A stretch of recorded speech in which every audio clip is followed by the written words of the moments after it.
لوگوں کے سامنے بیان کر دینا یہ بھی گناہ کبیرہ ہے۔ اللہ پاک نے اسی لیے یہاں پر بڑا خاص جملہ ارشاد فرما دیا کہ بے شک اللہ تو سننے والا بھی ہے، اللہ تو جاننے والا بھی ہے۔ اے وصیت کو سننے والے، اگر تو یہ سمجھ رہا ہے کہ اور تو کوئی سننے والا پاس نہیں تھا اور تو کوئی جاننے والا پاس نہیں تھا، تو یہ مت سمجھنا، اللہ ہر جگہ موجود ہے، اللہ سننے والا بھی ہے، اللہ جاننے والا بھی ہے۔ اگر تم وصیت کو سننے کے بعد اس وصیت کرنے والے کے فوت ہو جانے کے بعد وصیت کو بدل ڈالو گے تو تم پر جہنم کا عذاب ہوگا۔ اس کے بعد اللہ رب العالمین نے سورۃ البقرہ کی آیت نمبر 182 کے اندر ایک اور مغالطے کی اصلاح فرما دی۔ فمن خاف، اور جسے اندیشہ ہو، فمن پس جسے، خاف ڈر ہو، مم موسن وصیت کرنے والے کی طرف سے، جانا فن کسی طرف داری کا، او اسمن یا کسی گناہ کا، فاصلح بینہم پس وہ ان کے درمیان صلح کرا دے، فلا تو نہیں، اسما کچھ گناہ، علیہ اس پر، ان اللہ غفور الرحیم بے شک اللہ غفور بھی ہے اور اللہ رحیم بھی ہے۔ اب اس آیت مبارکہ کے اندر یہ جو اللہ پاک نے فرمایا جسے اندیشہ ہو وصیت کرنے والے کی طرف سے کسی طرف داری کا یا گناہ کا تو وہ ان کے درمیان صلح کرا دے، یہ جو اللہ پاک نے فرمایا جسے اندیشہ ہو، یہ جسے سے مراد ہے یہاں پر وصیت سننے والا، ایک وصیت کرنے والا ہے اور ایک وصیت کو سننے والا ہے۔ تو وصیت کرنے والے کی جانب سے وصیت سننے والے کو اگر اندیشہ ہو طرف داری کا، یعنی کہ جو وصیت کرنے والا ہے وہ کسی اپنے غیر رشتہ دار کو وصیت کر رہا ہے اور وہ اپنے رشتہ داروں کا حق مار رہا ہے، یا وہ کسی ایک رشتہ دار کو زیادہ نواز رہا ہے۔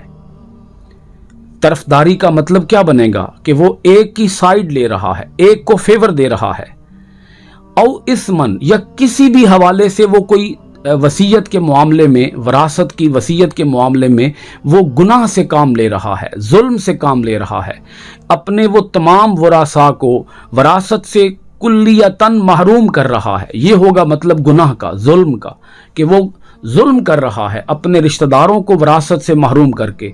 تو جو وصیت سننے والا ہے وہ ان کے درمیان صلح کرا دے۔ اب یہ ان کون ہیں؟ جو وصیت کرنے والا ہے اور جو اس کے ورثاء ہیں، ان کے درمیان وہ صلح کرا دے۔ صلح کا مطلب یہ بنے گا کہ وہ اصلاح کی کوشش کرے، وہ رشتہ داروں کو پاس بلا لے، وہ رشتہ دار اس کو سمجھائیں، اس ظلم سے باز رکھنے کی کوشش کریں، اور اسی طرح اس کو طرفداری سے روکیں کہ وہ طرفداری سے رک جائے۔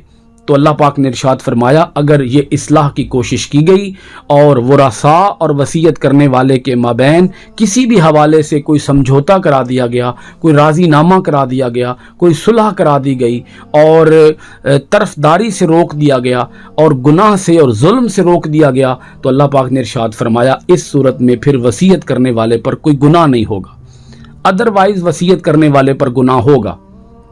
یعنی اگر اس نے طرفداری سے کام لیا، کسی ایک رشتہ دار کو زیادہ نواز دیا یا کسی ایک رشتہ دار کو کلیتاً مکمل طور پر وراثت سے محروم کر دیا، ایک وارث کو وراثت سے محروم کر دیا، تو اس صورت میں اس پر گناہ ہوگا۔ اللہ پاک ارشاد فرماتا ہے اصلاح کی کوشش کرو۔ اگر تم نے اصلاح کی کوشش کی اور وصیت کرنے والے کو اس جرم سے، اس گناہ سے روک دیا، ان اللہ غفور الرحیم بے شک اللہ بہت بخشنے والا اور بہت رحم فرمانے والا ہے۔ یہ ہیں دین کے وہ احکام کہ جن سے اشتعال ختم کیا جا سکتا ہے، دشمنی ختم کی جا سکتی ہے، حسد ختم کیا جا سکتا ہے، کینہ ختم کیا جا سکتا ہے۔ عام طور پر جو قتل کی وجوہات بنتی ہیں وہ وراثت ہی بنتی ہے، مال بنتا ہے، دولت بنتی ہے، جائیداد بنتی ہے، زمین بنتی ہے، پراپرٹی بنتی ہے۔ تو اللہ پاک نے یہ مضمون دونوں جوڑ کر بیان کیے ہیں۔ پہلے قتل اور قصاص اور دیت کے احکام بیان ہوئے اور اس کے بعد وراثت کی وصیت کے احکام بیان ہوئے۔ تو اللہ پاک نے ان دونوں مضامین کو جب جوڑا تو اس سے ہمیں یہ نتیجہ حاصل ہوا کہ ہمیں اپنے دلوں کے اندر مال کی محبت نہیں رکھنی چاہیے، زمین کی محبت، گھر کی محبت، پراپرٹی کی محبت اگر یہ ہمارے دلوں کے اندر گھر کر جائے گی اور ہم اس جائیداد کی اور زمین کی اور پراپرٹی کی محبت اور ہوس میں مبتلا ہو جائیں گے، لالچ میں مبتلا ہو جائیں گے، تو ہم قتل جیسے گھنونے جرم سے بھی باز نہیں آئیں گے۔ لہذا ہمارے دلوں کے اندر یہ دنیا پرستی نہیں ہونی چاہیے، حب مال نہیں ہونی چاہیے، اور مال کی ہرس اور ہوس نہیں ہونی چاہیے۔ اس صورت میں ہم امن قائم رکھ سکتے ہیں، قتل اور اس طرح کے اور دیگر جرائم سے ہم بچ سکتے ہیں۔ اللہ تعالی ہمیں قرآن مجید کی ان آیات بینات کے اوپر صحیح معنوں میں عمل پیرا ہونے کی توفیق عطا فرمائے۔ آیت نمبر 182 تک گفتگو مکمل ہوئی۔ بہت شکریہ۔ السلام علیکم ورحمۃ اللہ وبرکاتہ۔